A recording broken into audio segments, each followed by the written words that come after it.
Alright guys, Forsaken has even more coming, including TF2-inspired Survivor emotes, an amazing Digital Circus-inspired collab concept, and a lot more. Let's get into it!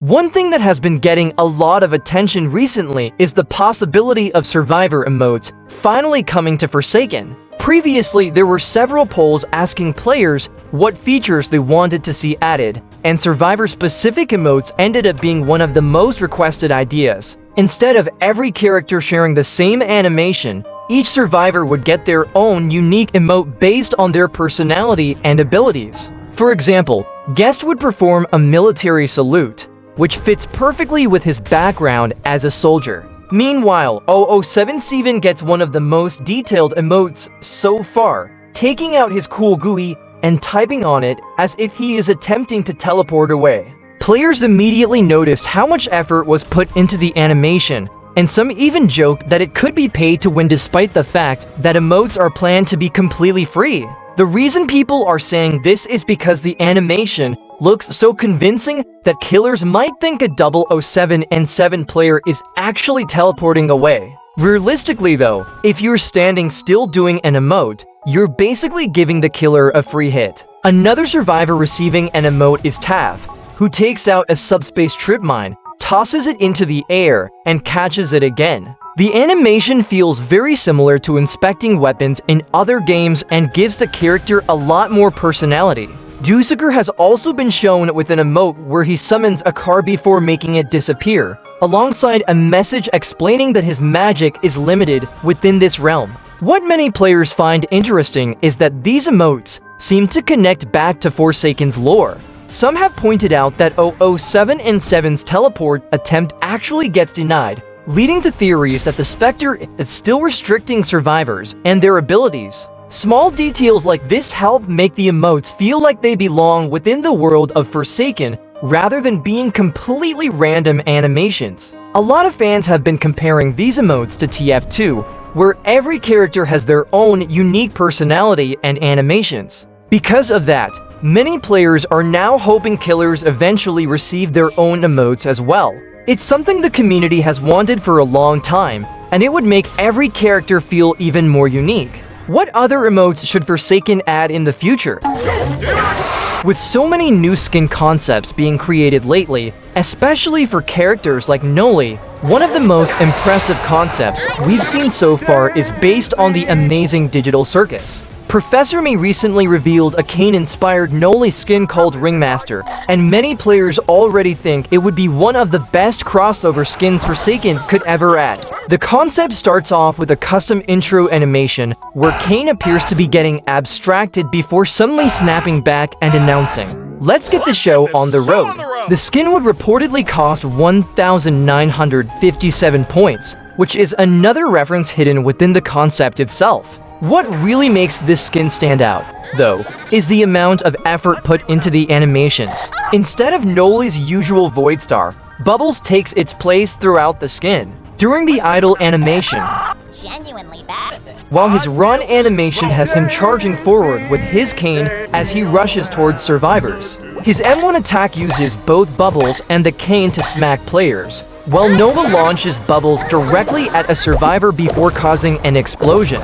The concept goes even further with unique animations for Void Rush, Observant, and even being stunned. If Kane misses a rush and collides with a wall, he angrily shouts in frustration. His slam animation includes custom sound effects that fit the theme perfectly, and the kill animation literally sends the survivor into the void. Also, even a death animation was added, for once a killer skin is getting this animation. So this already makes it the most unique skin in Forsaken. To finish everything off, the outrow has Kane telling the player that they failed, making it feel like a complete skin package from beginning to end. Professor Me didn't stop there either. Alongside Ringmaster Noli, they also created several other amazing Digital Circus-inspired concepts, including Palmy Noob, Spudsy's Elliot, Kinger 007 Steven, Gummy Chance, Zubal Guest, Ribbons to Time, and even an abstraction John Doe skin. Players have been extremely excited about these concepts, with many saying they would love to see an official crossover happen someday. Well, Forsaken would likely need approval from Glitch Productions and Gooseworks before anything like this could happen. The amount of support these concepts are receiving shows that there is definitely interest in an amazing digital circus collaboration. Would you like to see it happen? Just shapes and beats. At the time, this sounded like a huge step forward for the game because it meant Forsaken wasn't just staying within Roblox, it was potentially expanding into something much bigger. But ever since that announcement, we've had nothing. There hasn't been any official information about what was supposed to be added to Forsaken, or even what Forsaken was meant to bring to their game. And because of that, people have started calling this collab a nothing burger, with some even saying the collab was quietly dropped after them hearing about came out. Now, what makes this even more interesting is that there were actually some really high-quality fan-made concepts created around this collab, with Chashi's working on multiple designs that gave us a glimpse of what this crossover is to have looked like if it actually went through. One of these skins potentially a part of the collab was to Time Hero. This wasn't just a simple reskin either, it was designed with a variety of custom animations and effects. It featured a depleting health bar, a scarf with a pixel fading animation, and into Time's second life, there was multiple color variations, making it look like 1x's milestone for skin. Then there was the Cool Kid-like in concept, which also had a lot of detail put into it. This design included a cape, and there was a render of this was even found by Chashi's, which was when they were actively working on the skin but never showcased it. None of these skins were ever greenlit or officially confirmed. Elliot some lore about how people see him after he got Forsaken. In the thumbnail, his younger sister Mia is in the middle, and it seems like she can't remember what Elliot looked like. Because of this, she is going through different faces to figure out which one is actually him. Some people think the image represents her forgetting his face entirely. There is also an error message that says files not found, and under that there are two buttons that say I just and want him back, which likely shows that she misses him. However, there is also something in the corner of the thumbnail that appears to be the Spectre.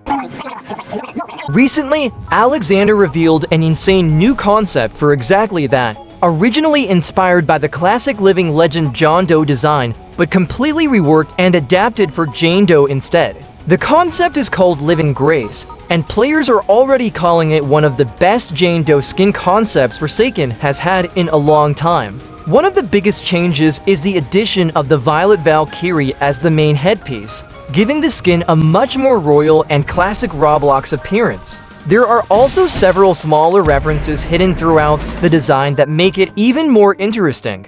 For example, the crystal pitch has been replaced with a zombie bomb. Even the hatchet itself has been redesigned to resemble the Violet Valkyrie hat, with the edges of the axe head shaped similarly to the iconic helmet. One of the coolest details, though, involves the censorship effect between Jane Doe and John Doe. Normally, whenever John Doe looks toward Jane Doe, her face becomes completely blacked out. However, for this specific Living Grace and Living Legend combination, the censorship effect is instead changed into a glowing green color, helping both skins visually connect with each other even more. Right now, the model for the skin is still being worked on by Alexander, so the concept is not fully complete yet, but players are already calling it a masterpiece because of how polished it looks. A lot of people are hoping the Forsaken developers eventually notice the concept and decide to officially add it into the game. Considering how popular matching skins have become recently,